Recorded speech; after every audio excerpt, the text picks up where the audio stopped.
Kaya nga may ano yung kulay green na ano nila, na paste na ginagawa nila. Yung pesto yata yun na. Oh, yung pisto. Masarap yan, may pisto eh. Pisto basil eh. Basil pisto ba? Di ba ganun lagi yung partner doon? Marunong mga gumawa niyan. Basil pisto, tsaka ano. Doon kasi nagko-compliment yung halloumi na yan. Pinapatay niya yung alat ng halloumi. Ang sarap niyan, boss. Tapos haluin mo lang, tapos ano, sandwich. Ayun kasi ito, mga waffle kasi doon. Tapos nakalipat ka na ng pagdating. Pero sinabi sa akin ni Ipon, pero may pinsan din si Boss. Oo.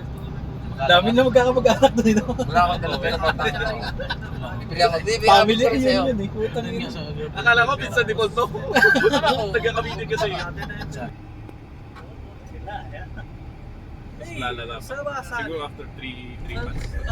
Mas lalala pa. Oo, may ano pa yan. Mukhang Kuya, natulogan niya natin. Pilipino? Hindi kasi pag dumating pa ngayon, alam mo, masyadong magulo yan. Utang ina, no? Kasi yung sila nung gumawag, hawak nila yung government natin. Perfectionist ang mga yan. Oo. Iniisip ko yun si Jessie kasi maano daw talaga yun. Napaka-perfectionist ng mga yan. Sabi ko pag pumasok to sa ano kusina dito ko malalaman yung galing na ito. Putang ina. Buti hindi. Nawalan kayo ng munchkin box kanina. Oo. Political. May bit-bit siya kanina eh. 5 piraso.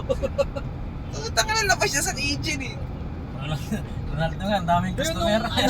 Lumapa doon sa ibabaw ng freezer.